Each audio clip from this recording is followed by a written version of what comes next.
bonsoir chers tous, bienvenue pour les nouvelles du jour. Aujourd'hui c'est un rappel de mémoire et en ce moment, la Côte d'Ivoire est classée parmi les meilleurs en services de renseignement et de sécurité territoriale.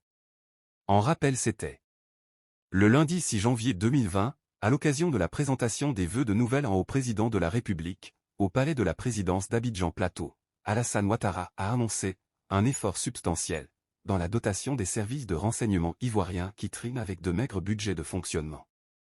Égrenant le chapelet d'actions à mener par le gouvernement pour les forces armées et forces de sécurité intérieure, le chef de l'État ivoirien a annoncé un effort substantiel sera également consacré au domaine du renseignement qui nécessite des investissements importants, compte tenu des menaces internationales.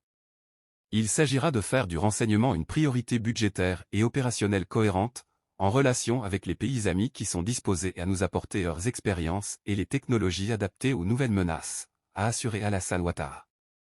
Pour l'année 2020, ainsi que pour les années à venir, le gouvernement s'engage à assurer la sérénité, la tranquillité et la paix à toutes les populations vivant en Côte d'Ivoire, a indiqué le président de la République de Côte d'Ivoire dans son adresse au corps constitué.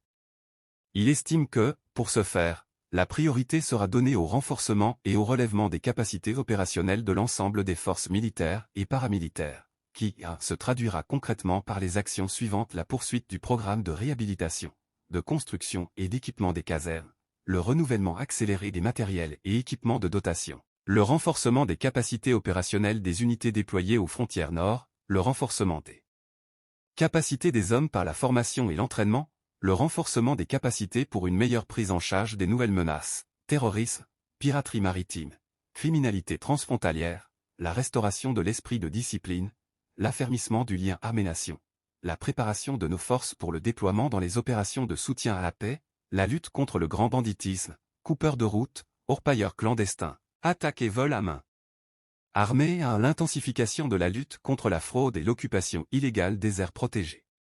Tous les corps d'armée sont ainsi pris en compte dans la vision globale de la gestion efficiente des forces armées et forces intérieures de sécurité ivoiriennes. Cette annonce ne laisse pas indifférents les hommes du milieu. Selon un homme du milieu, qui a bien voulu s'ouvrir sur la question à cette info, sous couvert évident d'anonymat, c'est ce qu'on attend depuis longtemps. Les services sont sans grands moyens, on se tourne les pouces. Si cette décision est vraiment mise en œuvre, beaucoup de choses pourraient changer. Le renseignement coûte cher, il faut des hommes d'analyse mais avant, des hommes de terrain qui ont besoin d'être aidés. Pour l'heure ce n'est pas le cas. Un autre de renchérir expliquant que les Français, depuis 2011, ont des montres détecteurs de métaux dangereux là où nous sommes obligés devant les foules d'évoluer au regard et par instinct. Aujourd'hui tous les agents de renseignement du pays, sans exception, même les patrons travaillent sur leur solde.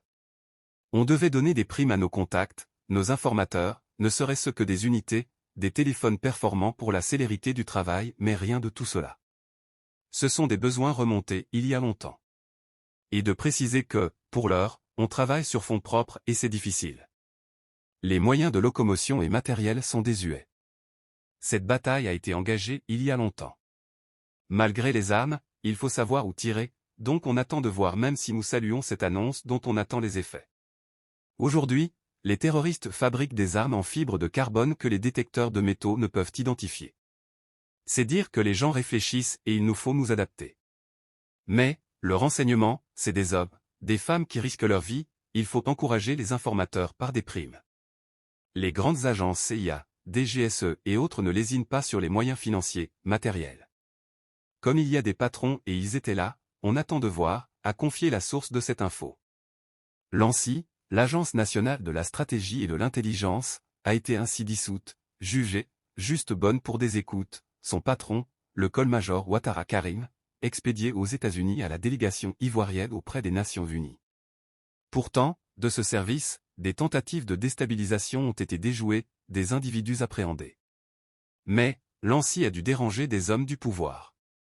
À la direction des renseignements généraux, remise en état et sur pied par le commissaire divisionnaire Touré Sédou, le travail a repris et les résultats ont suivi avec son savoir-faire. Mais, après 8 ans de service, il a été débarqué. La direction de la surveillance du territoire, DST, s'emploie sous la houlette du commissaire Sanogo apparaît aux éventualités déstabilisatrices et antiproductives au niveau de l'économie nationale. Récemment, face à la difficulté des hommes de cette sous-direction, Contrôle des entreprises, la Direction générale de la police a remis un nouveau véhicule.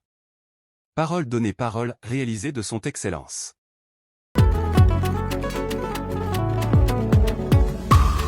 Je rends hommage à l'un des meilleurs présidents d'Afrique, son Excellence Alassane Ouattara.